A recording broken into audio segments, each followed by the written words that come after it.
नमस्कार विद्यार्थी मित्रांनो, मी श्रावण पवार. आपलं सगळ्यांचं पुन्हा एकदा मी आपल्या अप्लाइड मॅथमॅटिक्सच्या व्हिडिओ लेक्चर सिरीजमध्ये मनापासून स्वागत करतो. तर विद्यार्थी मित्रांनो, आज आपण सुरू करणार आहोत second chapter of the first unit. First unit ज्याचं नाव आहे डिफरन्शियल कॅल्क्युलस आणि सगळ्यात महत्त्वाचं युनिट आहे. या युनिटला वेटेज जर बघितलं तुम्ही तर 24 मार्क असते मित्रांनो, आणि विथ ऑप्शन आपल्याला 34 मार्कासाठी हा युनिट विचारला जात असतो. अतिशय महत्त्वाचं हे युनिट आहे आणि हे युनिट फक्त परीक्षेच्या दृष्टिकोनानेच महत्त्वाचं नाही. तुम्ही एक डिप्लोमा होल्डर असणार आहात, पुढे जाऊन तुम्ही इंजिनियर बनणार आहात, तर प्रत्येक ॲप्लिकेशनमध्ये तुम्हाला डेरिव्हेटिव्ह आणि इंटिग्रेशन लागत असतं आणि त्यामध्ये आपण ही कॅल्क्युलसची सगळ्यात फंडामेंटल सगळ्यात बेसिक कन्सेप्ट आपण स्टडी करणार आहोत या चॅप्टरपासून, ज्या चॅप्टरचं नाव आहे मित्रांनो डेरिव्हेटिव्ह. ओके, याच्या अगोदर आपण फंक्शन आणि लिमिट हे चॅप्टर आपण कंप्लीट केलेलं आहे. फंक्शनचे बरेचसे प्रश्न आपण सोडवून घेतलेले आहेत. जवळजवळ 22-25 क्वेश्चनची आपण तयारी करून घेतलेली आहे आणि जेवढे प्रश्न मी घेतलेत मित्रांनो तेवढ्याच प्रश्नांची तुम्ही तयारी करा. वेगळं काही करण्यात अर्थ नाही. जेवढे क्वेश्चन मी घेतले ते सगळे प्रिव्हियस इयर क्वेश्चन्स आहेत. विथ प्रॉपर सोल्युशन मी तुम्हाला प्रोव्हाइड केलेलं आहे. त्या प्रश्नांची परत तुम्ही प्रॅक्टिस करू शकता. ओके, आता या डिफरन्शियल कॅल्क्युलस युनिटमध्ये जे 3 चॅप्टर्स तुम्ही बघताय, पहिलं फंक्शन अँड लिमिट जे आपलं आता कव्हर झालेलं आहे. या फंक्शन अँड लिमिटमध्ये लिमिट हा जो प्रकार आहे, लिमिट प्रकार, तो डेरिव्हेटिव्हसाठी लागत असतो. लिमिट म्हणजे काय तर तेही तुम्हाला मी इथं सांगतो, पण फंक्शन्सवरतीच प्रश्न विचारले जातात पहिल्या चॅप्टरवरून. आणि आता सेकंड चॅप्टर मला सुरू करायचं आहे डेरिव्हेटिव्ह. याचं वेटेज तुम्ही बघू शकतात 18 मार्क्ससाठी मित्रांनो हा प्रश्न आपल्याला म्हणजे हा टॉपिक विचारला जातो. 18 मार्क्ससाठी येते तुमच्या लक्षात. आणि नंतर तिसरा जो प्रकार आहे ॲप्लिकेशन ऑफ डेरिव्हेटिव्ह, तर हा विचारला जातो आपल्याला 12 मार्क्ससाठी. मग तुम्ही विचार करा, हे 12 अधिक 18 म्हणजे झाले ते किती, 12 आणि 18 झाले 30 आणि हा 4 34. विथ ऑप्शन सांगतोय मी तुम्हाला, विथ ऑप्शन. फिक्स 24 मार्काचे प्रश्न तर पडतीलच, फिक्स 24 मार्काचे प्रश्न पडणारच आहेत, बट विथ ऑप्शन तुम्हाला 18 मार्कांसाठी डेरिव्हेटिव्ह विचारलं जाईल. आणि इथंच नाही थांबायचं आपल्याला.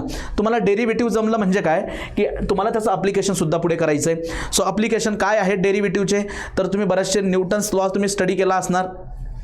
न्यूटन लॉ ऑफ मोशन, तर न्यूटन लॉ ऑफ मोशनचं ॲनालिसिस करण्यासाठी आपल्याला डेरिव्हेटिव्हची गरज असते. आणखी बरेचसे काही ॲप्लिकेशन्स आहेत डेरिव्हेटिव्हचे, जसं की एखाद्या कर्वला तुम्ही टँजंट ड्रॉ केली तर त्याचा स्लोप फाइंड आउट करण्यासाठी, नॉर्मल ड्रॉ केली त्याचा स्लोप फाइंड आउट करण्यासाठी आपण डेरिव्हेटिव्हचा वापर करू शकतो. रेडियस ऑफ कर्वेचर आहे, एखाद्या कर्वेचरची रेडियस फाइंड आउट करण्यासाठी. हे भरपूर सारे ॲप्लिकेशन आहेत डेरिव्हेटिव्हचे, ते आपण रिस्पेक्टिव्ह चॅप्टरमध्ये डिस्कस करणारच आहोत. आता मी सुरुवात करणार आहे मित्रांनो सेकंड चॅप्टरला, ज्याचं नाव आहे डेरिव्हेटिव्ह आणि याला विथ ऑप्शन जे वेटेज आहे ते आहे 18 मार्क्स, 18 मार्क्स. ओके, तर आता हे जे सेकंड चॅप्टर मी सुरू करणार आहे डेरिव्हेटिव्ह, तर या चॅप्टरला सुरू करण्याच्या अगोदर त्या चॅप्टरचा मेमरी मॅप, कन्सेप्ट मॅप बघून घ्या. यावरनं तुम्हाला कल्पना येईल, म्हणजे एक आयडिया येऊन जाते तुम्हाला की या चॅप्टरमध्ये आपल्याला किती कन्सेप्टचा स्टडी करायचा आहे. सगळ्यात आधी डेरिव्हेटिव्ह काय आहे, म्हणजे का काढला जातो डेरिव्हेटिव्ह, कसा काढला जातो आणि लिमिटचा याच्यात यूज काय होतो, हे सगळं मी तुम्हाला कन्सेप्टमध्ये सांगेल. नंतर डेरिव्हेटिव्हचे खूप महत्त्वाचे स्टँडर्ड फॉर्म्युले आहेत. Derivative for algebraic function, derivative for trigonometric function, derivative for inverse trigonometric function, then derivative for logarithmic exponential function, then composite फंक्शनचा derivative, it is known as a chain rule. मग तो कंपोजिट फंक्शन काय आहे हे सगळं तुम्हाला इथं बघायला मिळणार आहे. सो स्टँडर्ड फॉर्म्युले आणि ह्या डेरिव्हेटिव्ह कॅल्क्युलेशन करण्याचे, डेरिव्हेटिव्ह काढण्याचे काही बेसिक रूल्स असतात. त्याला म्हटलं जातं रूल्स ऑफ डेरिव्हेटिव्ह. जसं कुठलाही खेळ तुम्ही खेळत असाल, क्रिकेट असेल, खो खो असेल, कबड्डी असेल, बेसबॉल असेल, व्हॉलीबॉल असेल, फुटबॉल असेल, प्रत्येक खेळाचे जसे स्वतःचे नियम असतात, रूल्स असतात, तसं डेरिव्हेटिव्हचे इथं स्वतःचे काही रूल्स आहेत. ते रूल्स आपल्याला इथं समजून घ्यायचे, ते शिकून घ्यायचे आहेत आणि त्या रूल्सचा वापर करूनच आपल्याला प्रश्न सोडवायचे आहेत. त्या रूल्सच्या बाहेर आपल्याला जायचं नाही. हे स्टँडर्ड फॉर्म्युल्यांचा तुम्हाला वेळोवेळी फायदा होत जाणार आहे. तर आधी कन्सेप्ट डिस्कस करणार, स्टँडर्ड फॉर्म्युलेज डिस्कस करणार आणि रूल्स ऑफ द डेरिव्हेटिव्ह. हा पूर्ण थेरी पार्ट कव्हर झाल्यानंतर मग यांच्यावरती आधारित जे काही प्रश्न विचारलेले आहेत MSBTने याच्या अगोदर, ते सगळे प्रश्न आपण सोडवून घेणार आहोत. आधी हे तिघं टॉपिकची थेरी मी कव्हर करेल. कदाचित ही थेरी जी आहे आता एक 30 मिनिटाचं लेक्चर आपलं होईल आणि पुढच्या 30 मिनिटाच्या लेक्चरमध्ये अशी थेरी कव्हर केली जाईल. ठीक आहे, म्हणजे 2 लेक्चरमध्ये आपली थेरी कंप्लीट होऊन जाईल. थेरी खूप महत्त्वाची बेसिक आहे, ते व्यवस्थित लेक्चर बघा, प्रॉपर लेक्चर बघा. ज्या नोट्स आता ह्या बोर्डच्या नोट्स पण मी तुमच्यापर्यंत प्रोव्हाइड करतोय, तर त्या नोट्सच्या झेरॉक्स काढता आल्या तर ते झेरॉक्स काढण्याचा प्रयत्न करा. पण झेरॉक्स काढताना बॅकग्राऊंडचा प्रॉब्लेम होतो, ब्लॅक बॅकग्राऊंड आहे आणि ते बॅकग्राऊंड मी चेंज नाही करू शकत, कारण मी जर ते चेंज केलं तर डोळ्यांना त्रास होतो. याच्याऐवजी व्हाईट जर ठेवलं तर तुम्हाला बघताना, लेक्चर बघताना त्रास होईल. ग्रीन ठेवलं तरी त्रास होत असतो. त्यामुळे हे बॅकग्राऊंड बेस्ट आहे. पण याची प्रिंट काढताना जेव्हा तुम्ही प्रिंट काढणार ना, तर प्रिंट काढणाऱ्या व्यक्तीला थोडी रिक्वेस्ट करून बघायची की सर याची प्रिंट चांगली काढा म्हणून. नंतर कंपोजिट फंक्शन काय प्रकार असतो तो तुम्ही ऑलरेडी डिस्कस केलेला आहे प्रिव्हियस चॅप्टर म्हणजे कंपोजिट फंक्शन एक फंक्शन दुसऱ्यावरती डिपेंड असतो दुसरा फंक्शन तिसऱ्यावरती डिपेंड असतो तर याचा अर्थ पहिल्या आणि तिसऱ्यामध्ये काय रिलेशन आहे तर ते कंपोजिट फंक्शन आहे हे आपण डिस्कस केलेलं आहे मग त्याचा डेरिव्हेटिव्ह कसा काढायचा त्याला म्हणतात chain rule of the derivative ते तुम्हाला मी इथे शिकवेल एक्सपोनेन्शियल आणि लॉगॅरिथमिक फंक्शनचा डेरिव्हेटिव्ह नंतर ट्रिग्नोमेट्री आणि इन्व्हर्स ट्रिग्नोमेट्रीचा डेरिव्हेटिव्ह त्याच्यानंतर आहे इम्प्लिसिट फंक्शनचा डेरिव्हेटिव्ह इम्प्लिसिट फंक्शन की ज्यामध्ये variable can not be separate x आणि वायला आपण सेपरेट करू शकत नाही अशा प्रकारच्या फंक्शनला आपण म्हणतो इम्प्लिसिट फंक्शन आणि शेवटी आहे लॉगॅरिथमिक डिफरन्शिएशन काही कॉम्प्लेक्स प्रॉब्लेम असे असतात की त्यांना सिंपल करून घ्यायचं आधी with the help of log rules लॉगचे जे काही रूल्स आहेत जे बेसिक मॅथमॅटिक्समध्ये आपण शिकलो त्या रूल्सचा वापर करून त्यांना आधी तुम्ही सिंपल करून घ्या आणि ते सिंपल झाले का मग तुम्ही त्यांना काय करा डेरिव्हेटिव्हचे रूल वापरून त्यांना सॉल्व्ह करा इथं डायरेक्टली लॉगॅरिथमिक फंक्शनचा डेरिव्हेटिव्ह काढतो इथं आपण लॉगच्या नियमांचा वापर करून त्याला सिंपल करून घेतो त्याला सेपरेटली लॉगॅरिथमिक डिफरन्शिएशन असं म्हटलं जातं ओके तर बेसिक लक्षात घ्या की या डेरिव्हेटिव्ह चॅप्टरमध्ये जवळजवळ 8 सब टॉपिक्सचा आपल्याला अभ्यास करायचा आहे ओके सो आय थिंक तुम्हाला हे क्लिअर झालेलं असेल मी थोडंसं इथून बाजूला निघतो तुम्हाला हा मेमरी मॅप जो आहे आपल्या नोटबुकमध्ये व्यवस्थित ड्रॉ करून घ्यायचा आहे ठीक आहे सगळ्या विद्यार्थ्यांनी याला प्रॉपरली ड्रॉ करून घ्या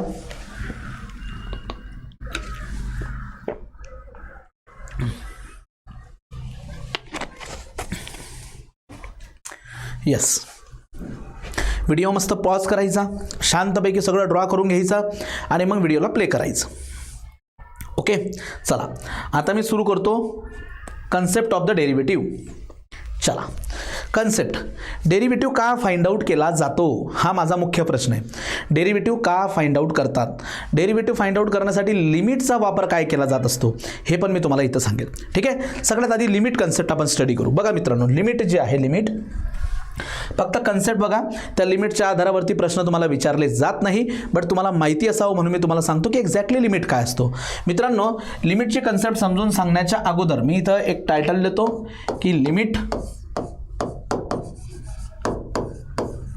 ओके मराठीत आपण त्याला बोर्ड आहे लिमिटसाठी आपण म्हणतो ना सहज मित्रांना म्हणतो की तू लिमिटमध्ये राहा बरं आपण सहज बोलून जातो बट लिमिटचा अर्थ काय होत असतो की मर्यादा की मर्यादेमध्ये तुम्ही राहिलं पाहिजे मग इथं सुद्धा की त्या फंक्शनने मर्यादेमध्ये राहिलं पाहिजे मर्यादा ओलांडता कामा नये जर ते लिमिट तुम्ही ओलांडलं मर्यादा जर तुम्ही ओलांडली तर मग सीतेला रावण कधी घेऊन जाईल सांगता येत नाही जी लक्ष्मण रेषा आहे ना ती म्हणजे लिमिट मर्यादा ओके चलो मग काय आहे आता याच्यामध्ये बघा मी एक रॅशनल प्रकारचं फंक्शन घेतो एक फंक्शन मी इथं घेतो बघा एफ ऑफ एक्स याची व्हॅल्यू आहे एक्सचा square minus of 4 divided bye x minus 2 okay हे फंक्शन मी इथं घेतलं आता आपण काय करूयात राजांनो ह्या फंक्शनची व्हॅल्यू फाइंड आउट करूया एक्स इक्वल टू डिफरंट पॉईंटला सगळ्यात आधी बघा केस नंबर 1 हा फंक्शन तुमच्या डोळ्यासमोर आहे आता मला सपोज एफ ऑफ 0ची व्हॅल्यू पाहिजे कोणती व्हॅल्यू मला पाहिजे एफ ऑफ 0ची व्हॅल्यू मला शोधायची मग कसं बरं शोधणार तुम्ही या फंक्शनमध्ये एक्सच्या जागेवरती 0 सबस्टिट्यूट करा या फंक्शनमध्ये एक्सच्या जागेवर काय करायचं 0 सबस्टिट्यूट करायचं सो एफ ऑफ 0ची व्हॅल्यू जर शोधायची असेल तर put x is equal to 0 in given function in F of X 0 put करायचा चला 0 पुट करूया so F of 0 is equal to 0चा square minus 4 divided by 0 minus 2 so the final answer is 4/2 that is equal to 2 आलं का नाही किती सोपं आहे म्हणजे जेव्हा मला एफ ऑफ 0ची व्हॅल्यू फाइंड आउट करायची होती राजांनो तर मी एक्सच्या जागेवरती 0 पुट केला अगदी बरोबर चलो नेक्स्ट याच्याच बाजूला मला फाइंड आउट करायचं सपोज एफ ऑफ 1 मला शोधायचं आहे तर काय करणार अगेन एफ ऑफ 1 शोधायचं आहे तुम्हाला so put x is equal to 1 in F of x मध्ये एक्सच्या जागेवर 1 सबस्टिट्यूट करा चला बरं f of 1 is equal to एक्सच्या जागेवरती 1 म्हटले सर ओके एक्सच्या जागेवरती सर 1 म्हटले चला मग 1 चा स्क्वेयर 1 माइनस ऑफ 4 1 माइनस 2 ऊपर आ जाएगा -3 नीचे आ जाएगा -1 so final answer is equal to the 3 okay हे अशा पद्धतीने यांना काय करतो दोघांना थोडंसं इकडे बाजूला ठेवतो यस नेक्स्ट आता मी घेतो तिसरा इथं बघा लक्ष द्या नंबर 3 सो मला फाइंड आउट करायचं आहे f of 2. How to find out the f of 2? Just put x is equal to 2 in f of x. Okay, just put f of x च्या जागेवर 2. मग बघा xच्या जागेवर 2 सबस्टिट्यूट करा, xच्या जागेवरती 2 सबस्टिट्यूट करा. 2 minus 2 मित्रांनो, वरती येतोय 4 minus 4, खाली येतोय 2 minus 2. 0/0, 0/0. सो 0/0 होत नाही. आपण रामानुजन नाहीत, आपल्याला रूल्स आहेत इथं, मॅथमॅटिक्सचे रूल्स दिलेले आहेत. सो 0/0 मीन्स व्हॉट, यालाच आपण काय म्हणतो, इट इज नॉट डिफाईन. अशी कन्सेप्ट जी आहे डिफाईन होत नाही, आपण त्याला नॉट डिफाईन म्हणतो. It is known as the not define. म्हणजे याचं उत्तर निघतंय का रे? नाही सर. जेव्हा तुम्ही x इक्वल टू 0 पुट करताय, तुम्हाला एक व्हॅल्यू भेटते f of 0 आणि it is known as functional value. याला म्हटलं जातं फंक्शनल व्हॅल्यू. याला काय म्हणतात? Functional value at x is equal to 0. या फंक्शनची functional value at x equal to 0. जर दुसऱ्याचा विचार केला, थोडंसं यांना बाजूला ठेवतो मी आता. हे बघा, एकच मिनिट हा राजांनो. हा f, याला थोडंसं बाजूला ठेवतो. इसको यहाँ से निकाल देते हैं, इसको भी निकाल देते. ओके, नंबर 2 आणि हा झाला नंबर 3. बघा तुम्ही बघू शकतात. हे बघा, ही झाली केस नंबर 1, ही झाली आपली केस नंबर 1, कॅपिटल ए ने डिनोट करतो. इट इज केस नंबर बी आणि केस नंबर सी. तर बघा, जेव्हा f of 1 इक्वल टू तुम्ही x इक्वल टू 1 पुट केला, x इक्वल टू जेव्हा 1 पुट केला मित्रांनो, तर तुम्हाला f of 1 ची व्हॅल्यू काय भेटली? 3. So it is known as a functional value. Functional value at x equal to 1. जेव्हा x इक्वल टू 1 पुट केला फंक्शनमध्ये, you have the functional value equal to 3. But ज्या वेळेस तुम्ही x इक्वल टू 2 पुट करताय, x equal to 2 put करताय मित्रांनो, लक्षात घ्या. तुला पण मॅथ शिकायचं आहे का?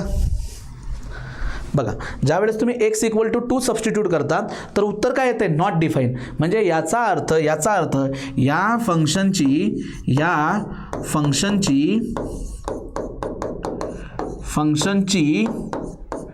Functional value at x equal to 2 ला निघत नाही.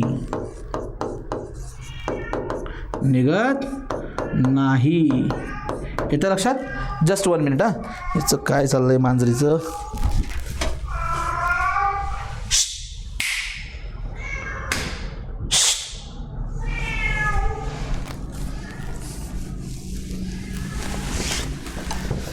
ओके, चला. म्हणजे मित्रांनो, याची फंक्शनल व्हॅल्यू निघते का? निघत नाही. मग ज्या वेळेस फंक्शनल व्हॅल्यू निघत नाही ना, तर त्यावेळेस आपण लिमिटचा वापर करतो. लक्षात घ्या, लिमिटचा वापर कधी केला जातो? तुमच्यासाठी हे सगळं नवीन आहे, त्यामुळे टेन्शन लेणे का नाही. मी आहे ना, मी तुम्हाला समजून सांगतो. फंक्शनल व्हॅल्यू कशी काढायची आपण मागच्या चॅप्टरमध्ये शिकलो. एखादं फंक्शन दिलं जाईल आणि एक्सची व्हॅल्यू पुट करत जायचं. जर तुम्हाला f of 0 विचारला, एक्सच्या जागेवर 0 पुट करा. तुम्हाला जर f of 1 विचारला, एक्सच्या जागेवर 1 पुट करा. f of तुम्हाला 2 विचारला, तर एक्सच्या जागेवर 2 पुट करा. अशा पद्धतीने आपण काय करत असतो? फंक्शनल व्हॅल्यू काढत असतो. बट काही फंक्शनला काही कंडिशनमध्ये फंक्शनल व्हॅल्यू निघत नाही. जसं या फंक्शनला तुम्हाला इथं x इक्वल टू 2च्या वेळेला फंक्शनल व्हॅल्यू निघत नाही. मग आपण प्रोसीड कसं करायचं? पुढे जायचं कसं? तर मित्रांनो, त्यावेळेस आपल्याला लिमिट नावाची नवीन कन्सेप्ट आपल्याला वापरावी लागते. Function, set, relation, limit, derivative, हे सगळं जे काही आपल्याला दिलंय ना, ते आपल्या न्यूटन दादाची कृपा आहे. ठीक आहे, हे सगळं आपल्याला न्यूटनने दिलंय. त्यामुळे बऱ्याचशा विद्यार्थ्यांचा वैयक्तिक न्यूटनवरती राग असतो की न्यूटनने एवढ्या मोठ्या गोष्टी का बरं करून ठेवल्यात, का आम्हाला न्यूटन त्रास देतो एवढा. तर मित्रांनो, तुम्हाला आता त्रास वाटतोय. जी गोष्ट प्रेझेंटमध्ये वर्तमानात त्रास देणारी असते, ती भविष्यात नक्कीच आपलं भविष्य जे आहे ते उज्ज्वल करत असते. हे तुम्ही लक्षात घ्या. आज जरी तुम्हाला डेरिव्हेटिव्ह त्रास देत असेल, तर जेव्हा तुम्ही इंजिनियर बनणार, तेव्हा तुम्हाला याचं अप्लिकेशन कळेल, त्याचं इम्पॉर्टन्स कळेल. खूप मुलं मला सहज विचारून जातात, खास करून सिव्हिल इंजिनियर मुलं, की सर एकदा माझा डिप्लोमा झाला, माझं इंजिनिअरिंग झाली, त्यानंतर तर मला काम करायचं म्हणजे मोठे मोठे कॉन्ट्रॅक्ट घ्यायचे आहेत, बिल्डिंग उभी करायची, तर लोकांना हँडल करायचं आहे. यस, या सगळ्या गोष्टी तुम्हाला तर आल्याच पाहिजे, पण त्यासोबत हे सुद्धा तुम्हाला आलं पाहिजे. मग त्यांचा प्रश्न असा असतो की मग याचा यूज आम्हाला काय होणार? मित्रांनो, तुम्ही लक्षात घ्या, तुम्हाला एक साधा कॉन्ट्रॅक्टर बनायचं आहे, एक साधं तुम्हाला गवंडी बनायचं आहे. नेमकं तुम्हाला बनायचं काय यावर ते डिपेंड करतं. जर तुम्हाला एक इंजिनियर बनायचं असेल तर त्या इंजिनियर व्यक्तीला या सगळ्या गोष्टी येणं गरजेच्या असतात. काय येणं गरजेचे असतात? कारण एक बीम जेव्हा तुम्ही बनवतात त्या ह्या बीममध्ये आतमध्ये किती प्रकारचे फोर्स डेव्हलप होतात, इंटरनल फोर्सेस. या बीमचं स्लोप अँड डिफ्लेक्शन, लोड आल्यानंतर जेव्हा तो वाकून जातो तो किती अमाऊंटने वाकतोय हे एक इंजिनियर काढू शकतो, तो गवंडी नाही काढू शकत. हे तुम्ही लक्षात घ्या. कॉम्प्युटर, IT, इन्स्ट्रुमेंटेशन, ENTCचे विद्यार्थी जे असतात ते काय करतात, या कन्सेप्टचा वापर करून नवीन ॲप्लिकेशन जे आहेत ते डिझाईन करत असतात. त्यामध्ये याचं नॉलेज लागत असतं. तर ह्या गोष्टी ज्या तुमच्यासाठी सिलेबसमध्ये डिझाईन केलेल्या आहेत त्या कोणत्याही गोष्टी वायफळ नाही आहेत. लोकांना अजून बरीचशी कामं आहेत, ते तुमचा टाइमपास करण्यासाठी मुळीच बसलेले नाहीत. नाहीतर बऱ्याचशा विद्यार्थ्यांचा गैरसमज असा होतो की हे जीवनात तर काही कामाचं नाहीच आहे. पण तुम्ही एकदा ॲडमिशन घेतलात म्हणजे तुम्ही कुठल्या तरी विचाराने तुम्ही उतरलेला आहात. सो एकदा आपण म्हणजे पोहता जरी येत नसेल तरी आपण उडी मारली ना आता, तर जिवंत राहण्यासाठी मिनिमम तुम्हाला हातपाय तर हलवावेच लागतील. मग सांगायचा उद्देश असा की जे तुम्ही आता करताय ते तुम्हाला करावंच लागेल. अदरवाईज मग काय करायचं की लगेच बाहेर निघून जायचं, नाही पोहायचं. मला समजते मी काय बोलते, बोलायचं माझं तात्पर्य कळते तुम्हाला.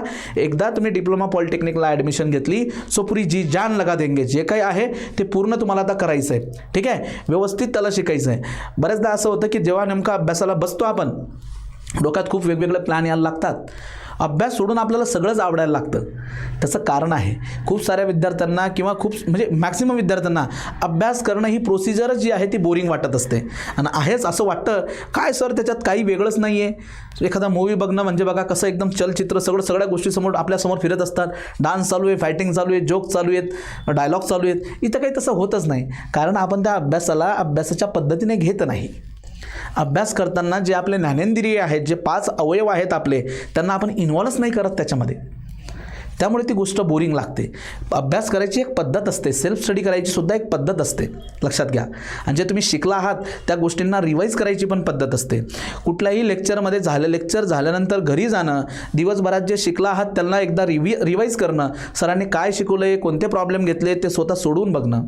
दुसऱ्या दिवशी जेव्हा वर्गात तुम्ही बसणार आहात, सुरुवातीलाच आधी काल झालेल्या गोष्टी थोड्याशा बघून घेणं. असा जो विद्यार्थी करतो त्या विद्यार्थ्याला सर जे काही बोलतात ना ते सगळं कळत जातं. आणि मग जेव्हा ते कळतं ना तेव्हा मजा येते. आणि जेव्हा आपल्याला कळत नाही, आपल्याला समजत नाही, याचा अर्थ काय की आपण सांगितलेल्या गोष्टी फॉलो करत नाही. हे तुम्ही लक्षात घ्या मित्रांनो. जेव्हा तुम्ही सांगितलेल्या गोष्टी फॉलो करायला लागल्यात, जेवढं तुम्ही लेक्चर बघताय, जे तुम्ही बघताय तेच तुम्ही व्यवस्थित करत असाल तर 100% पुढे शिकवणाऱ्या गोष्टी तुम्हाला सगळ्या कळतील. आता मी डेरिव्हेटिव्ह शिकवतो, इथं 3 फंक्शनल व्हॅल्यू मी काढल्यात. मी तुम्हाला चॅलेंज देऊन सांगतो, असे विद्यार्थी ज्यांनी पहिलं चॅप्टर बघितलं नसेल, डायरेक्ट दुसऱ्या चॅप्टरवरती आला असेल, त्याला हे समजणारच नाही.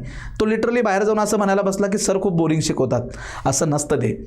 मी जे शिकवतोय ते माझ्या त्याच विद्यार्थ्याला कळेल ज्या विद्यार्थ्याने माझं पहिलं चॅप्टर बघितलंय. समजते मी काय बोलतोय? तर ह्या गोष्टी लक्षात घ्या मित्रांनो. तर ज्या वेळेस मला फंक्शनल व्हॅल्यू काढता येत नाही तेव्हा लिमिटचा वापर केला जात असतो. आता हा लिमिटचा वापर कसा केला जातो ते तुम्हाला सांगतो. हे बघा, फक्त एक बेसिक लक्षात राहू द्या, लिमिट सॉल्व करा असा प्रश्न आपल्याला इथे विचारला जात नाही. मग लिमिटचा वापर कधी करतात की जेव्हा फंक्शनल व्हॅल्यू निघत नाही तेव्हा आपण लिमिटचा वापर करू शकतो. ओके, आणि तो लिमिटला असं रिप्रेझेंट केलं जातं, limit, LIM, limit, short form LIM, limit. आता 2ला तुमची व्हॅल्यू निघत नाही ना, मग 2 नका पुट करू. 2ला व्हॅल्यू निघत नाही ना, मग व्हॅल्यू कुठपर्यंत काढायचा प्रयत्न करायचा, 1.9 किंवा 1.99 किंवा 1.999 किंवा 1.99999. लक्षात येते? 2ला व्हॅल्यू निघत नाही तर त्याच्या जवळ जाण्याचा प्रयत्न करायचा. त्याच्यात जेवढं जवळ शक्य होईल तेवढं जवळ जाण्याचा प्रयत्न करायचा, पण 2 पुट करायचं नाही. नवीन ॲडमिशन घेतलेलं असतं, कॉलेजमध्ये ॲडमिशन घेतलेलं असतं, अचानक आजूबाजूला चकाकणारे वेगवेगळे सुंदर असे चेहरे दिसत असतात. मग हळूहळू काय होतं की वय पण तसं असतं, मनात अचानक केमिकल बदल घडायला लागतात, आपल्याला अचानक त्या गोष्टींबद्दल अट्रॅक्शन व्हायला लागतं. मग बरीचशी विद्यार्थी अशी असतात की डायरेक्ट जाऊन प्रपोज करायचा नाही, पण काय करायचं, थोडे प्रयत्न हळूहळू चालू ठेवायचे, लिमिटमध्ये राहायचं. डायरेक्ट लिमिट जर ओलांडलं तर फटके पडतात. समजते काय बोलते मी?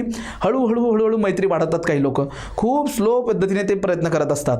डायरेक्ट फंक्शनल व्हॅल्यू काढत नाही, ते खूप लिमिटमध्ये काम करतात. तसंच जेव्हा x = 2 पुट करताय, फंक्शनल व्हॅल्यू निघत नाही आहे, डायरेक्ट अपोज.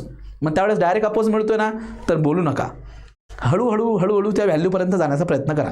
सो लिमिट म्हणजे काय, एक्झॅक्ट x = 2 नाही पुट करायचं, 2 कडे जाण्याचा प्रयत्न करायचा. 1.9 चलेगा, 1.99 फिर से चलेगा, 1.999 चलेगा, 2 नहीं, 2 पुट किया तो आंसर आता है नॉट डिफाइंड. सो 2 पुट करने का नहीं, लेकिन 2 के पास जाने के ट्राई करने का. ठीक है, चलो. मग त्याला असं लिहिलं जातं, लिमिट में रहो x टेंस टू 2, और जो भी दिया है वो क्या दिया अभी हमें, x² - 4x - 2. आता याचं उत्तर कसं काढलं जातं ते बघा. हा लिमिटचा लिमिट ॲज इट इज ठेवा. बघा आता वरचा जो पोर्शन आहे मित्रांनो, त्याला मी असं लिहू शकतो का रे, बरोबर. आणि आता a² - b², तो फॉर्मूला जर वापरला तो ये बन जाएगा a + b a - b, और डिवाइड में आ जाएगा a - b. तो यहाँ पे क्या होगा, this a - b get cancel. What is the remaining one?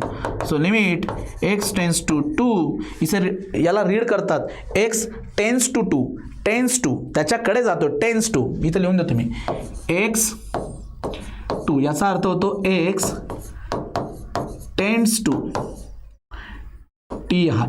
Tense to 2, त्याच्याकडे जातो, tends to 2. So this x tends to 2, what is the remaining here, x + 2. आणि आता x ची व्हॅल्यू पुट करून टाका. नाव पुट x = 2. आता जर पुट केली तर त्याचं उत्तर येतंय 2 + 2 आणि दॅट इज = 4. आता काय आन्सर येतंय 4. मग हे 4 जे आन्सर आलंय, मग याला आपण फंक्शनल व्हॅल्यू म्हणायची का? नाही. Now it is known as a limiting value.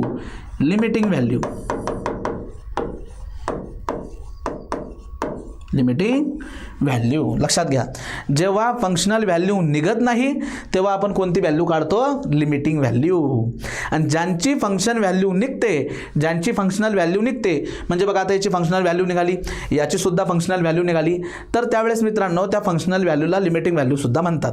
म्हणजे या केसमध्ये फंक्शनल व्हॅल्यू पण 0 येणार आणि लिमिटिंग व्हॅल्यू सुद्धा किती येणार? लिमिटिंग व्हॅल्यू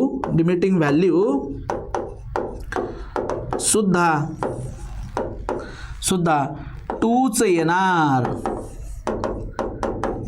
ॲट x = 0 ला. हे बघा x = 0 पुट करताना फंक्शनल व्हॅल्यू काय आली 2, तर लिमिटिंग व्हॅल्यू सुद्धा 2च येणार. जर x = तुम्ही 1 पुट केला, 1 पुट केल्यानंतर फंक्शनल व्हॅल्यू काय आली 3, तर याची लिमिटिंग व्हॅल्यू पण 3च आहे. एखाद्या फंक्शनची फंक्शनल व्हॅल्यू निघते म्हणजे काय, फंक्शनल व्हॅल्यू पण तेवढीच आणि लिमिटिंग व्हॅल्यू पण तेवढीच, both value are same. But ज्या केसमध्ये फंक्शनल व्हॅल्यू निघत नाही तर त्या केसमध्ये फक्त आणि फक्त निघते ती काय, लिमिटिंग व्हॅल्यू. आणि ती लिमिटिंग व्हॅल्यू अशी काढली जाते. Now it has only limiting value, फक्त याला लिमिटिंग व्हॅल्यू आहे. काही फंक्शन असे असतात की त्याची फंक्शनल व्हॅल्यू पण तीच असते, लिमिटिंग व्हॅल्यू पण तीच असते, जसे की हे. ओके, ज्यांची फंक्शनल व्हॅल्यू निघते तीच त्याची लिमिटिंग व्हॅल्यू पण असते. परत बोलतोय मी, ज्या फंक्शनची फंक्शनल व्हॅल्यू काढता येते ती जी काही उत्तर असेल त्यालाच तुम्ही limiting value of that function सुद्धा म्हणू शकतात. पण ज्यांची फंक्शनल व्हॅल्यू निघत नाही त्यांची तुम्ही काय काढणार, फक्त लिमिटिंग व्हॅल्यू. तर अशी ही लिमिटिंग व्हॅल्यू काढली जाते. तर ह्या लिमिटिंग व्हॅल्यूचा यूज कशासाठी होतो ते तुम्हाला मी पुढे सांगतो. चलो नेक्स्ट पेज में. आता मी हे प्रॉपर तुम्हाला इथं लिहून देतो बघा. पॉइंट नंबर 1 की ज्या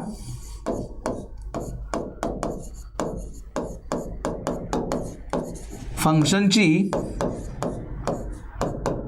फंक्शनल व्हॅल्यू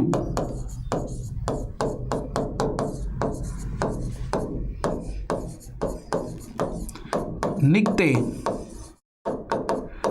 ज्याची फंक्शनल व्हॅल्यू निघते त्याची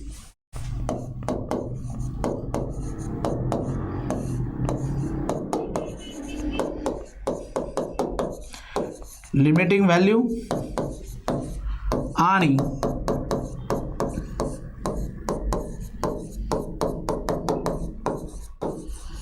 फंक्शनल व्हॅल्यू सारखी असते.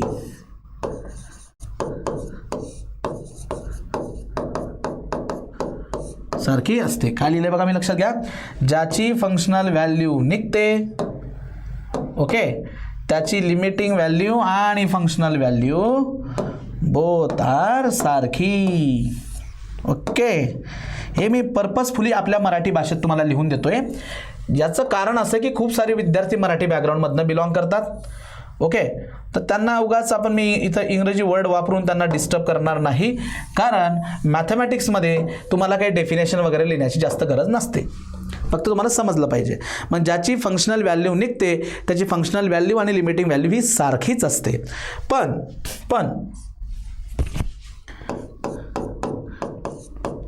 ज्या फंक्शनची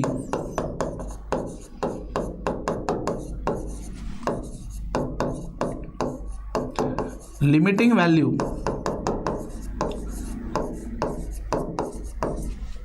निघत नाही,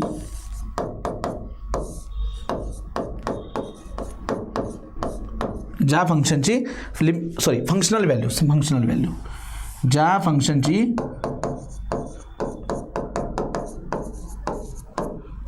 फंक्शनल व्हॅल्यू निघत नाही त्या फंक्शनची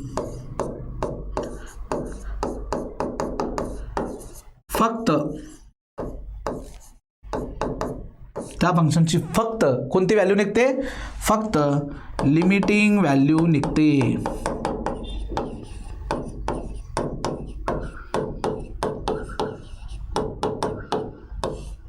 फक्त त्या केसमध्ये त्याची कोणती व्हॅल्यू निघते? Only it has limiting value.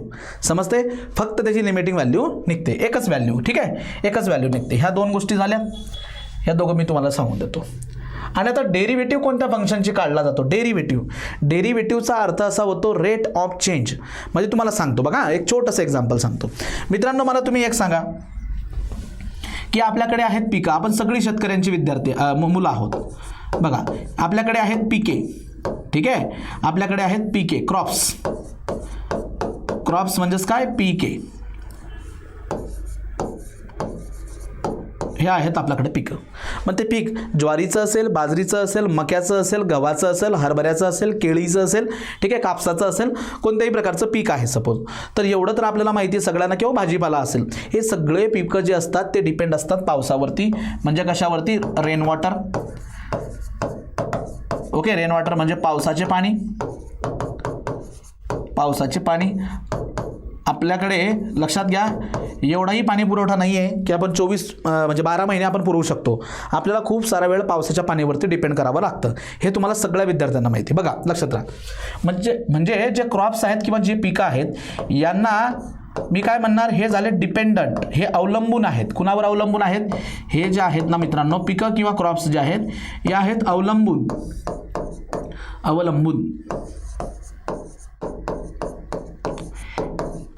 याला आपण काय म्हणतो? अवलंबून.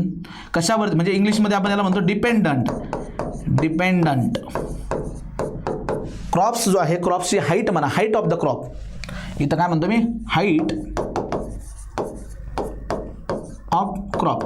म्हणजे पिकांची जी काही उंची आहे, पिकांची जी उंची ती अवलंबून आहे. कशावरती अवलंबून आहे? पावसाच्या पाण्यावर. ठीक आहे, सो हे डिपेंडंट आहे. कशावरती? पावसाच्या पाण्यावरती. आणि हे जे आहेत ना, यांना म्हटलं जातं इंडिपेंडंट.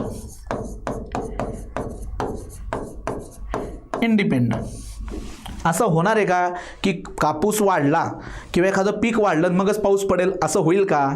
असं होणार आहे कधी? म्हणजे अचानक केळीचे घडं लागायला लागले आणि पाऊस पडायला लागला, असं कधी होईल का? म्हणजे पावसाचं पाणी हे इंडिपेंडंट आहे, ते त्याच्या मनानुसार आहे, ते कधीही पडतंय. बरोबर. आपल्याला माहिती आहे की एक जलचक्र असतं. पाण्याचं बाष्प होते, बाष्पापासून ढगं तयार होतात, मग त्या ढगांचं मग त्यांना थंड हवा लागते, मग तो पाऊस पडतो. ही प्रोसिजर आपल्याला माहिती. बट ते इंडिपेंडंट आहे ना, ते थोडीच पिकांच्या उंचीवरती अवलंबून आहे. It is not depends upon the height of crops. So पावसाचं पाणी जे आहे ते इंडिपेंडंट आहे. पण हाईट ऑफ द क्रॉप्स, पिकांची उंची ही त्याच्यावरती डिपेंड आहे. जेवढा पाऊस पडेल, वेळोवेळी पडेल, तेवढ्या आपल्या पिकांची उंची वाढणार, म्हणजे पिकं खूप चांगली होतील. आहे का नाही? म्हणून याला मॅथमॅटिक्समध्ये कन्वर्ट जर करायचं आहे ना, तर मॅथमॅटिक्समध्ये जो फंक्शन म्हणजे जो variable, now it is variable, again it is a variable, हा जो आहे डिपेंडंट असल्यामुळे आपण त्याला मोस्टली वायने डिनोट करतो. याला डिनोट करायचं वायने. हा इंडिपेंडंट आहे ना, याला डिनोट करायचं एक्सने. आणि ह्या दोघांमध्ये एक रिलेशन आहे. काय रिलेशन आहे की पावसाचं पाणी जर का वाढत गेलं, पावसाचं पाणी जर का खूप चांगल्या पद्धतीने वेळोवेळी पडलं तर पिकांची उंचीसुद्धा वाढते. मग यांच्यातलं रिलेशन आपण असं दाखवतो, Y is the functional relation with x, असं आपण यांच्यात रिलेशन दाखवतो. याला फंक्शन म्हटलं जातं. नेहमी जो डाव्या बाजूला असणारा व्हेरिएबल आहे वाय, त्याला आपण म्हणतो डिपेंडंट. हा डिपेंड असतो कुणावरती? एक्सवरती. एक्स जसा जसा बदलत जातो, एक्स जसा जसा बदलत जातो त्या प्रमाणात वाय बदलतोय. पावसाच्या पाण्यावरती पिकांची उंची आहे डिपेंड, बरोबर का नाही? पावसाचं पाणी ज्या प्रमाणात पडत जाईल त्या प्रमाणात हे पिकांची उंची वाढत जाईल.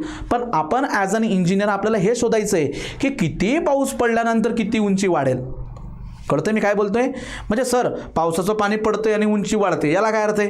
किती पाणी टाकल्यानंतर किती उंची वाढते, म्हणजे असं आम्हाला कळलं पाहिजे. हो, 1 लिटर पाणी टाकल्यानंतर 1 सेंटीमीटर उंची वाढली, आणखी 1 लिटर पाणी टाकल्यानंतर 1 सेंटीमीटर उंची वाढली, असं कळलं पाहिजे आम्हाला. म्हणजे किती पाणी टाकायचं तेव्हा किती उंची वाढेल, ह्या प्रश्नाचं उत्तर मिळतं डेरिव्हेटिव्हने. याला म्हणतात rate of change. Rate of change. आणि तो डिनोट कसा करतात ते लक्षात घ्या. बघा, Y is depend upon x ना, म्हणजे वाय हा डिपेंड करतोय कुणावरती? एक्सवरती. सो पिकांची जी काही उंची आहे ती पावसाच्या पाण्यावरती डिपेंड आहे. पण किती प्रमाणामध्ये मी पावसाचं पाणी म्हणजे पावसाचं पाणी पडल्यानंतर उंची वाढते आणि कितीने वाढते हे दिलं जातं मित्रांनो. याचं उत्तर डेरिव्हेटिव्हने. आणि त्याला डिनोट करतात. बघा, derivative of Y with respect to x that is equal to f dash of x, असं त्याला डिनोट करतात. आता याला असं वाचायचं बघा, d by d x derivative of Y with respect to x, derivative of Y with respect to x. आणि याला असंही डिनोट केलं जातं f dash of x. 1 dash म्हणजे एकदा डेरिव्हेटिव्ह काढलाय, 2 डॅश म्हणजे दुसऱ्यांदा डेरिव्हेटिव्ह काढलाय, 3 डॅश म्हणजे तीनदा डेरिव्हेटिव्ह काढलाय, आता पहिल्यांदा डेरिव्हेटिव्ह मी काढलाय. डिफरन्शिएट वाय असंही त्याला म्हणतात, differentiate y with respect to x. काळजी करू नका, सगळं प्रॉपर लिहून देईल मी, आधी फक्त लक्ष द्या. तर आता याला जर तुम्ही सॉल्व्ह केलं तर या प्रश्नापासून तुम्हाला काय उत्तर मिळणार आहे सांगू? Rate of change of y मध्ये जो बदल होतोय कोणाच्या रिस्पेक्ट टू एक्सच्या रिस्पेक्ट टू, त्याची व्हॅल्यू मला मिळते. What is the change in y with respect to x, म्हणजे किती पावसाचं पाणी पडल्यानंतर किती पिकाची हाईट वाढणार आहे, ह्या प्रश्नाचं जे उत्तर आपल्याला, म्हणजे हा जो प्रश्न आपल्याला पडला होता त्याचं उत्तर मला डेरिव्हेटिव्हकडनं मिळतं. So derivative gives the rate of change. एक गोष्टीमध्ये बदल झाला तर दुसऱ्या गोष्टीमध्ये बदल होतोय, पण तो बदल कितीने होतोय हे काढायची ताकद आहे डेरिव्हेटिव्हमध्ये. लक्षात आलं तुम्हाला? म्हणजे घरून जर का वेळोवेळी तुम्हाला, आता आपला जर विचार केला, वी आर स्टुडंट, तुम्ही सगळे कसे आहात? विद्यार्थी दशेमध्ये आहात. तुम्ही 1ही रुपयाची कमाई सध्या करत नाही. तुम्ही टोटल तुमचा मेसचा खर्च, तुमचा म्हणजे जेवणाचा खर्च, तुमचा राहण्याचा खर्च, तुमचे कपडे, तुमचे वह्या पुस्तकं, तुमचे बाकीचे पॉकेट मनी, ह्या सगळ्या गोष्टींवरती तुम्ही सध्या डिपेंड आहात आईवडिलांवरती. ओके, म्हणजे तुम्ही सध्या डिपेंड आहात आई वडिलांवरती. सो आई वडील हे इंडिपेंडंट झाले, त्यांना म्हणूया आपण एक्स, आणि आपण डिपेंडंट आहोत, आपण म्हणूया वाय. सो आपण कुणावरती डिपेंड आहोत? आई वडिलांवरती. मग आता त्यांनी मला किती पैसे दिले तर मी त्याचा किती खर्च करेल, किंवा मी त्यांच्यावरती किती प्रमाणामध्ये डिपेंडंट आहे, हे जे शोधायचं असतं ना, ह्या प्रश्नांची जी उत्तरं शोधायची असतात ना, ते आपल्याला डेरिव्हेटिव्हकडनं मिळतात. सो 2 गोष्टी क्लिअर असू द्या. डेरिव्हेटिव्ह नेहमी जो कोणी डिपेंडंट असतो त्याचाच निघतो. वायचा डेरिव्हेटिव्ह काढलाय मी, वायचा जो डिपेंडंट असतो त्याचा डेरिव्हेटिव्ह काढला जातो. कुणाच्या रिस्पेक्टिव्ह काढला जातो? ज्याच्यावरती तो अवलंबून आहे, इंडिपेंडंटच्या रिस्पेक्टिव्ह. ऑलवेज डेरिव्हेटिव्ह डिपेंडंट गोष्टींचा निघत असतो. म्हणजे मी तुमचा विद्यार्थ्यांचा डेरिव्हेटिव्ह काढू शकतो पालकांच्या respective, because they are independent. ते इंडिपेंडंट आहेत, ते अवलंबून नाही आहेत कुणावरती, ते स्वतःची कमाई स्वतः करताय. बट नाव तुम्ही डिपेंडंट आहात, सो तुमचा रेट ऑफ चेंज काढू शकतो मी त्यांच्या रिस्पेक्टिव्ह. आणि ह्या प्रश्नाचं उत्तर दिलं जातं डेरिव्हेटिव्हने. कुणाने? डेरिव्हेटिव्हने. लक्षात येते? मग बघा, लक्षात घ्या. सो डेरिव्हेटिव्हचं अप्लिकेशन काय आहे लक्षात येते? तर 2 गोष्टींमध्ये जे फंक्शनल रिलेशन आहे तर त्यांचा रेट ऑफ चेंज आपण काढू शकतो. रेट ऑफ चेंज आपण काढू शकतो. ठीक आहे, याला मी इथं ठेवतो. पुढे चला, रेट ऑफ चेंज. सो इथं एक पॉईंट मला लिहायचा आहे मित्रांनो. ज्या फंक्शनची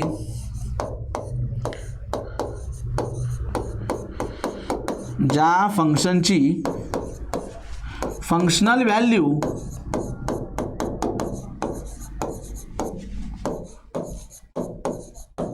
व्हॅल्यू आणि लिमिटिंग व्हॅल्यू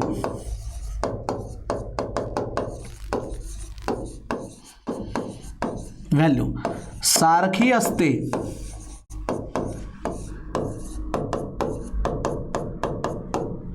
ज्या फंक्शनलची फंक्शनल व्हॅल्यू आणि लिमिटिंग व्हॅल्यू सारखी असते त्यांचा डेरिव्हेटिव्ह काढता येतो.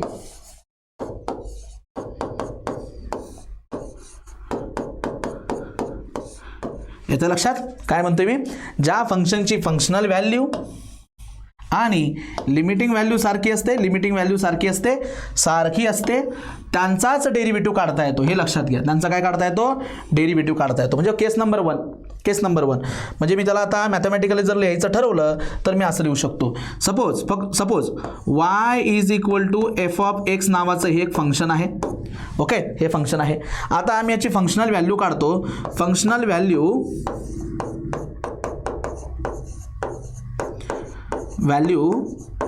At x is equal to एला, तर ती कशी येणार? y इज इक्वल टू एक्सच्या जागेवरती फक्त ए पुट करा, ही आली फंक्शनल व्हॅल्यू. ओके, आणि ज्याची फंक्शनल व्हॅल्यू निघते त्याची लिमिटिंग व्हॅल्यू सुद्धा निघते आणि ती सारखीच असते. म्हणजे याला मी असं लिहू शकतो, हे बघा. म्हणजेच आता फंक्शनल व्हॅल्यू किती आली? F of A is the functional value F of A, आणि लिमिटिंग व्हॅल्यू काय असते बघा, लक्षात घ्या. Limiting value X tends to A of F of X, it is known as a limiting value. तर ह्या दोघं कंडिशन सॅटिस्फाईड होत असतील, फंक्शनल व्हॅल्यू आणि लिमिटिंग व्हॅल्यू या दोघं जर सारख्या असतील तर यांचा डेरिव्हेटिव्ह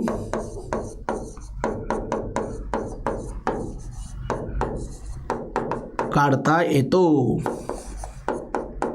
म्हणजे या फंक्शनचा डेरिव्हेटिव्ह मी आता काढू शकतो.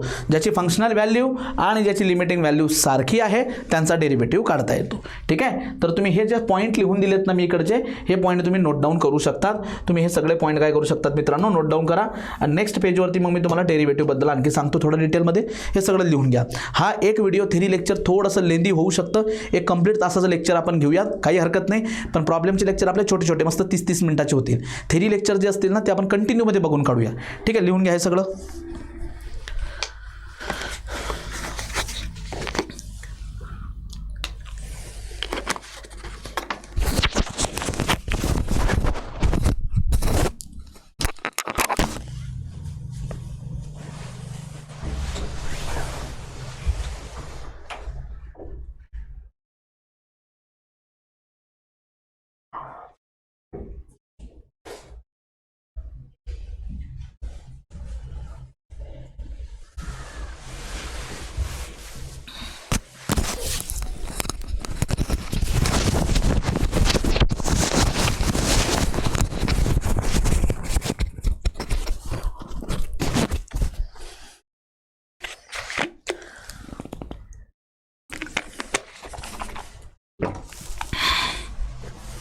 चला आता जातो मी पुढच्या पेजवरती आणि इथं टायटल टाकतो derivative.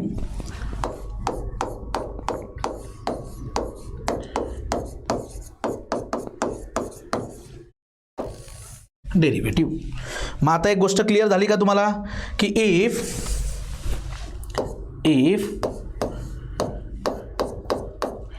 Functional value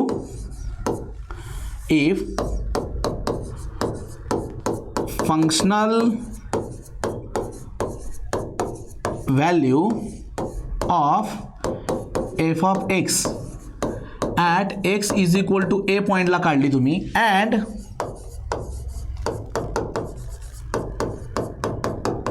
limiting value शोधून काढली, value of f of x at x equal to 0 x equal to a, same पॉइंटला फंक्शनल व्हॅल्यू काढली, लिमिटिंग व्हॅल्यू काढली आणि या दोघं व्हॅल्यू कशा आल्यात, सारख्या आल्यात. ओके, अँड हे काढल्यात बरं का, बघा functional value of F of X at X equal to 0 and limiting value of F of X at X equal to 0. Okay, such that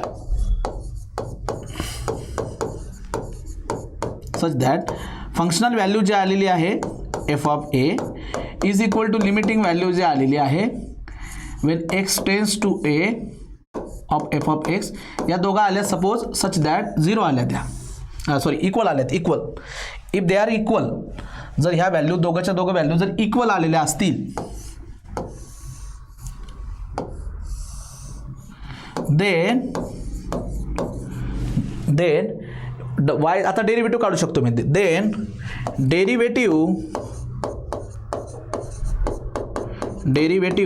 of कुणाचा डेरिव्हेटिव्ह निघेल, डिपेंडंट व्हेरिएबलचा, derivative of Y with respect to x, derivative of Y with respect to X at x is equal to A is given by, हा आता निघू शकतो, वायचा derivative with respect to X at x is equal to A पॉईंटलाचा derivative निघू शकतो. आणि हा डेरिव्हेटिव्ह बघा कसा कॅल्क्युलेट केला जातो, हा बघा derivative, so derivative of Y with respect to x कोणत्या पॉईंटला, एक्स इक्वल टू एला, याला ह्या फॉर्म्युलाने काढतात, limit H tends to 0 F of X plus H minus F of x divided by H, okay, divided by H, या फॉर्म्युलाचा वापर करायचा at x is equal to A. याचा वापर जर केला सो आपल्याला डायरेक्टली डेरिव्हेटिव्ह मिळतो. ठीक आहे, हे फक्त लिहून ठेवा, हे तुम्हाला वापरायचं मुळीच नाही आहे, मी तुम्हाला काढून दाखवणार आहे, तुम्ही फक्त स्टँडर्ड फॉर्म्युले पाठ करायचे आहेत. ओके, सो यालाच म्हणतात मित्रांनो, this is also known as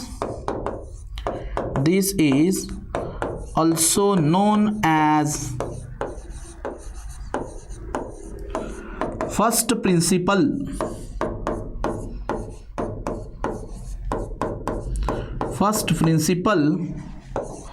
of derivative,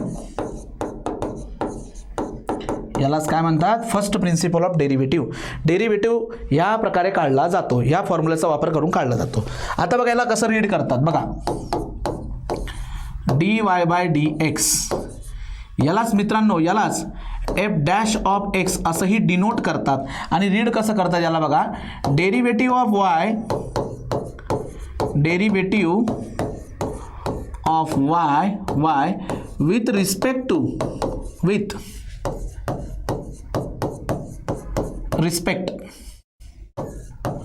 with respect to x असं याला रीड केलं जातं. Derivative of Y with respect to x म्हणजे वायचा डेरिव्हेटिव्ह कुणाच्या रिस्पेक्टिव्ह घेतला आहे, विथ रिस्पेक्ट टू एक्स, आणि याला असं डिनोट करतात. आता जर मला दुसरा डेरिव्हेटिव्ह घ्यायचा आहे, दुसरा डेरिव्हेटिव्ह, तर बघा तो असा असतो d2y, दुसरा डेरिव्हेटिव्ह dx² असं त्याला डिनोट करतात. हे दाखवण्याची पद्धत आहे. इज इक्वल टू दोनदा डेरिव्हेटिव्ह असल्यामुळे दोनदा इथं डॅश असतील, आणि याला रीड करतात सेकंड डेरिव्हेटिव्ह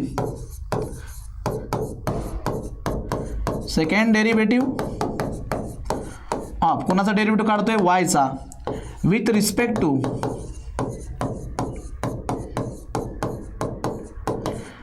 एक्स असं त्याला रीड करतात. Second derivative of Y with respect to x. आणखी असं आपण काय काढू शकतो, third derivative,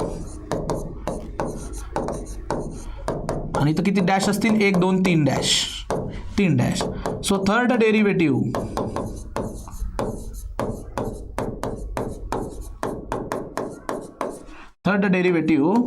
of Y with respect to third derivative of y with respect to the x असं त्याला रीड करतात. थर्ड डेरिव्हेटिव्ह, मग फोर्थ डेरिव्हेटिव्ह, मग फिफ्थ डेरिव्हेटिव्ह, अशा नंबर ऑफ डेरिव्हेटिव्ह तुम्हाला काढता येतात. बट पहिला जो डेरिव्हेटिव्ह असतो तो फाइंड आउट करायचा असतो by using the first principle of derivative.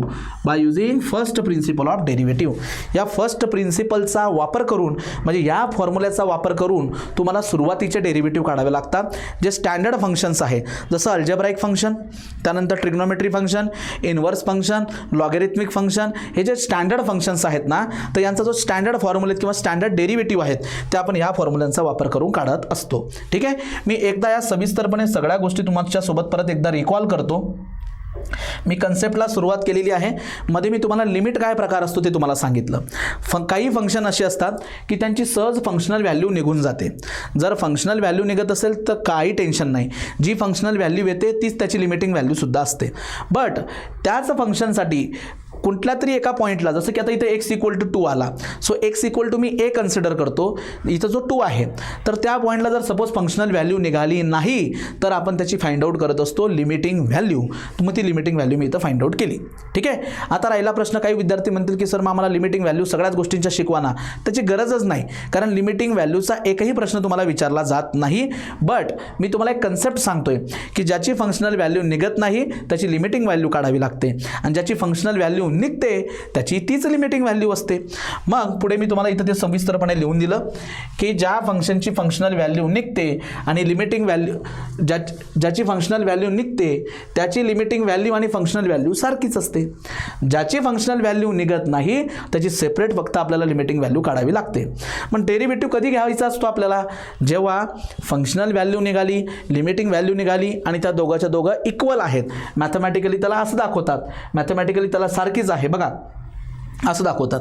He functional value, he limiting value दोघं जर का सारखी असतील तर त्या केसमध्ये त्या फंक्शनचा y = f(x) चा आपण डेरिव्हेटिव्ह काढू शकतो त्या पर्टिक्युलर पॉईंटला. आणि मग तो डेरिव्हेटिव्ह कसा काढायचा तर मी ते तुम्हाला सांगितलं की एक फंक्शन आहे, ही functional value of f(x) at x = a भेटते आणि limiting value of function at x = a, limiting value पण भेटते, आणि दोघं व्हॅल्यू जर का त्याच्या इक्वल असतील तर या केसमध्ये तुम्ही y चा डेरिव्हेटिव्ह काढू शकतात with respect to x by using the first principle of derivative. म्हणजे या फॉर्म्युल्याने, हा फॉर्म्युला कॅल्क्युलेट करायचा, तर या फॉर्म्युल्याने तुम्ही ते डेरिव्हेटिव्ह काढू शकतात. ठीक आहे, लक्षात घ्या. आणि त्याला असं डिनोट करतात dy/dx किंवा f'(x). दुसरा डेरिव्हेटिव्ह असेल d2y/dx², (x). तिसरा, चौथा, पाचवा, सहावा असे तुम्ही n नंबर ऑफ डेरिव्हेटिव्ह काढू शकतात. मग त्याला वाचतात कसं? Derivative of y with respect to x, second derivative of y with respect to x, third derivative of y with respect to x. अशा पद्धतीने त्याला रीड केलं जातं, मग मी तुम्हाला एका छोट्याशा एक्झाम्पलने हे समजून सांगतो. बघा हा डेरिव्हेटिव्ह कसा काढतात. आता हा फर्स्ट प्रिन्सिपलचा जो फॉर्म्युला ना मित्रांनो, याला मी थोडंसं इथून कॉपी करतो रे. याला मी केला कॉपी आणि पुढच्या पेजवर घेऊन जातो. इथे मी त्याला पेस्ट करतो. ठीक आहे. फर्स्ट प्रिन्सिपल हा फॉर्म्युला आहे फर्स्ट प्रिन्सिपलचा. मी याला टायटल टाकून देतो, it is first principle of derivative.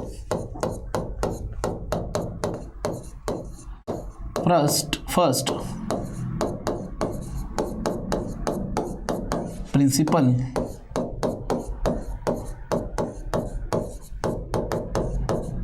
Of derivative. ठीक आहे. चला याला ठेवतो मी इथं. आता बघा याचा वापर कसा करायचा आपण. सपोज माझ्याकडे एक छोटंसं फंक्शन आहे. Suppose example number 1, suppose y = x.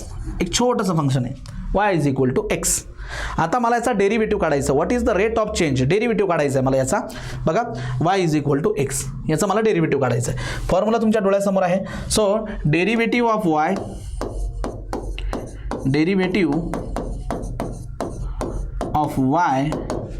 With respect to, आता हे शॉर्टमध्ये लिहितोय मी, with respect to x by first principle.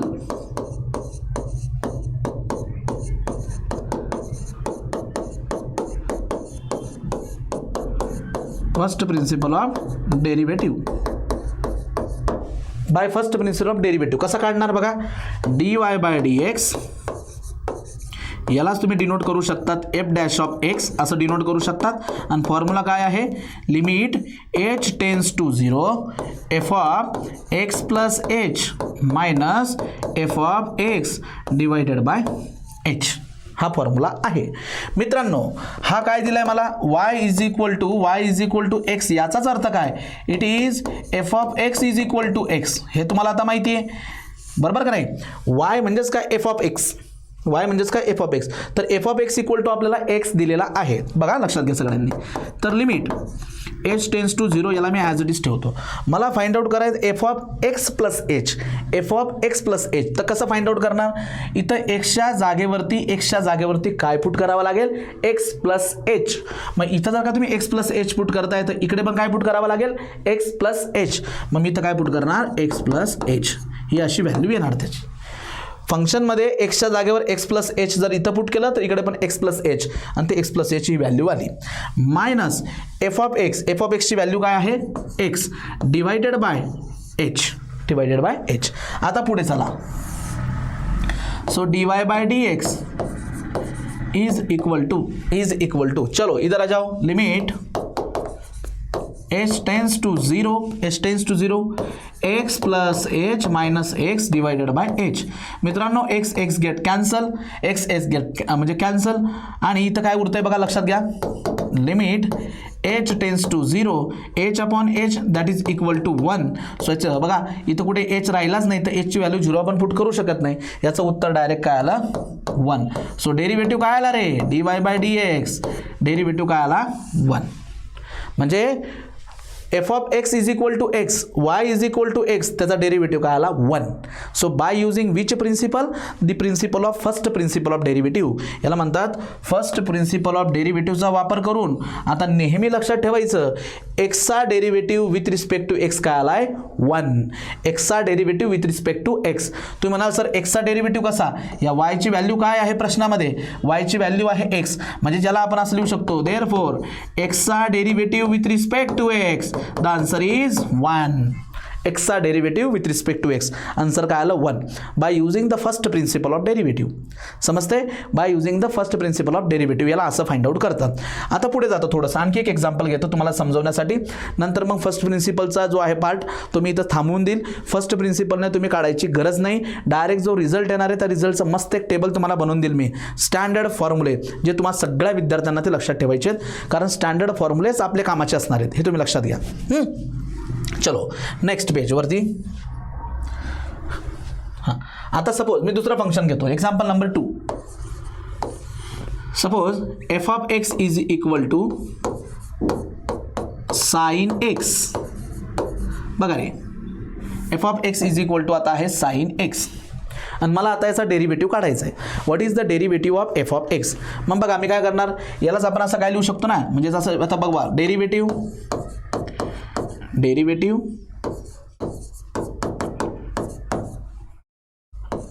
Of F of x, याचा डेरिव्हेटिव्ह विथ रिस्पेक्ट टू एक्सच्या रिस्पेक्ट टू डेरिव्हेटिव्ह काढतो मी. मग तो कसा डिनोट केला जाईल, dy बाय dx, म्हणजेच काय f dash of x by using first principle, limit h tends to zero function of x plus H minus function of F of x divided by h. हा formula आहे, first principle formula. मग मला तुम्ही सांगा, limit h tends to zero. मित्रांनो बघा आपल्याला काय दिलंय, मी इकडे रफ वर्क करतो. आपल्याला काय दिलंय, f of x is equal to sine x दिलंय, बरोबर का नाही, यस. आता मला इथं काय फाइंड आउट करायचं आहे, F of X plus H मला फाइंड आउट करायचं आहे. तर ज्या ठिकाणी एक्स असेल तिथं मला काय पुट करावं लागेल, एक्स प्लस एच. एवढं तर तुम्हाला आता जमतं, बरोबर का नाही, हे आपल्याला माहिती आहे. मग आता बघा याच्यात एफ ऑफ एक्स प्लस एचच्या ऐवजी मला काय पुट करावं लागेल, sine X plus H minus F of एक्सची व्हॅल्यू काय, sine x divided by H. इथपर्यंत आलात. आता साइन ऑफ ए प्लस बीचा फॉर्म्युला तुम्हाला सगळ्या विद्यार्थ्यांना माहिती आहे, sine of A plus B, हा फॉर्म्युला तुम्ही वापरू शकता का नाही, साइन ऑफ ए प्लस बीचा, तो तुम्ही वापरा. ठीक आहे, साइन ऑफ ए प्लस बीचा फॉर्म्युला आपण वापरू शकतो. आणि according to sine of A plus B, sine A X, sine A cos B म्हणजे एच प्लस कॉस ए म्हणजे एक्स साइन बी म्हणजे एच मायनस हा बिचारा sine x as it is आणि डिवायडेड बाय काय आहे राजांनो, एच. सगळीकडे काय आहे, एच. मग आता हा एच मी याला सेपरेट करतो, हा एच मी याला सेपरेट करतो, हा एच मी त्याला सेपरेट करतो. बघू काय होतं, equal to H tends to zero. चला, sine X cos H divided by H, याला मी एच सेपरेट करतो, कॉस एक्स कॉस एच का sine H sine H sine H, त्याला एच सेपरेट करतो, आणि तिसरा sine x divided by H. सगळ्यांना एच सेपरेट केला. ओके, सगळ्यांना एच सेपरेट केला एच. ओके, नंतर मित्रांनो बघा, आता तो लिमिट आहे, लिमिट हे लिमिट आता आपण तिघांना देता येतं, असं लिमिट जे आहे ते सेपरेट करता येतं. मग सगळ्यांना मी लिमिट देतो. So limit H tends to 0 पहिला sine X cos H divided by H. Okay, पुढे plus cos X sine H divided by H, पुढे minus sine x divided by H. असं आपण त्याला लिहू शकतो. ठीक आहे, असं आपण त्याला लिहू शकतो. आता बघा पुढे लक्ष द्या. आता सॉरी, यांना पण लिमिट द्यायचं ना आपल्याला, यांना लिमिट द्यायचं आहे. Limit H tends to 0 cos X sine H divided by H minus पुढे limit H tends to 0 sine x divided by H. Okay, H tends to 0 तिघांना लिमिट देऊन टाकलं. मग आता बघा, एचची व्हॅल्यू जर का मी इथं 0 पुट केली, एचची व्हॅल्यू जर मी इथं 0 पुट केली, तर एच इज इक्वल टू इथं येणार 0, म्हणजे दॅट इज इक्वल टू 1. आणि काय उरलेलं असेल हे बघा, इथं जर 0 पुट केली मी, लक्षात द्या सगळ्या विद्यार्थ्यांनी लक्षात येते, इथं जर मी 0 पुट केली तर कॉस ऑफ 0चं उत्तर येतं 1. मग काय राहील इथं रिमेनिंग, बाकीचा पोर्शन असंच राहू द्या. Sine x limit H tends to 0 sine x divided by h असाच राहू द्या. फक्त इथं एचची व्हॅल्यू 0 पुट केली तर कॉस ऑफ 0 म्हणजे असतो 1, तो गेला. प्लस इथं बघा मित्रांनो, कॉस एक्स जो आहे त्याला मी बाहेर घेतो, मध्ये काय राहील, limit H tends to 0 limit H tends to 0 sine of H upon H, कॉसला थोडंसं बाहेर घेतो, प्लस तिसरी टर्म काय राहिली मला, minus limit H tends to 0 sine X upon X H. मग बघा, ही पहिली टर्म आणि तिसरी टर्म एकमेकाला कॅन्सल करते, आणि what is the remaining 1. So remaining राहिला फक्त कॉस एक्स आणि limit H tends to 0 sine of H divided by H. मित्रांनो, लिमिटच्या प्रॉपर्टीनुसार limit of sine of H divided by H याची व्हॅल्यू असते 1. मग फायनल आन्सर काय आलं असं, कॉस एक्स. आन्सर काय आलं, कॉस एक्स. तर हा जो काही डेरिव्हेटिव्ह मला इथं मिळालेला आहे, it is dy by dx. तर साईनचा डेरिव्हेटिव्ह इथं काय येतोय, cos x. The derivative of sine is equal to what, cos x. ठीक आहे, तर असा हा डेरिव्हेटिव्ह काढला तो बाय युझिंग फर्स्ट प्रिन्सिपल. एक गोष्ट आता तुम्हाला सगळ्यांना मी क्लिअर करून देतो. इथं मी 2 एक्झाम्पल फक्त तुम्हाला एक बेसिक समजावं, त्यामुळे मी फर्स्ट प्रिन्सिपलचे हे 2 बेसिक एक्झाम्पल इथं घेतले. आपल्याला एक्झाममध्ये हे फर्स्ट प्रिन्सिपलने सॉल्व करा असा प्रश्न कधीही नसतो, पण एक बेसिक तुमचं सगळ्यांचं क्लिअर व्हावं या उद्देशाने मित्रांनो मी इथं हे 2 एक्झाम्पल घेतलेत. हे 2 एक्झाम्पल जर तुम्हाला आता समजलेले असतील, हे 2 एक्झाम्पल समजले असतील, तर आज आपण इथंच थांबणार आहोत. उद्याला जेव्हा लेक्चर आपण नवीन सुरू करणार, त्यामध्ये मी सगळे डेरिव्हेटिव्हचे फॉर्म्युले जे आहेत, की जर साइन असेल त्याचा डेरिव्हेटिव्ह काय येतो, कॉस असेल त्याचा डेरिव्हेटिव्ह काय असतो, टॅन असेल त्याचा डेरिव्हेटिव्ह काय असतो, ते सगळे बाय युझिंग फर्स्ट प्रिन्सिपल काढलेले असतील. ते डेरिव्हेटिव्हचा डायरेक्ट चार्ट मी तुम्हाला देणार, आणि मग तो चार्ट तुम्हाला पाठ करायचा आहे. उद्या मी तो तुमच्यासोबत डिस्कस करेन. डेरिव्हेटिव्हचे फॉर्म्युले, डेरिव्हेटिव्हचे रूल, मग ते फॉर्म्युले फक्त पाठ करायचे आणि रूल आणि त्यांचा वापर करून एक्झाम्पल सोडवायचे. बघा लक्षात घ्या, हे कसं येतं हे तुम्हाला सांगितलं. आता मला तुम्ही हे काय सांगतोय तुम्ही लक्षात घ्या. सपोज एरिया ऑफ द मी तुम्हाला ट्रायंगल विचारला, what is the area of triangle, तुम्ही सहज मला उत्तर काय देणार, सर 1/2 बेस इंटू हाईट. पण मी तुम्हाला प्रश्न जर केला की खरं हा ट्रायंगलचा एरिया तू जो सांगतोय तो खरंच बरोबर आहे का, किंवा आम्ही म्हटलो what is the area of the circle, तुम्ही म्हणणार सर पाय आर स्क्वेअर.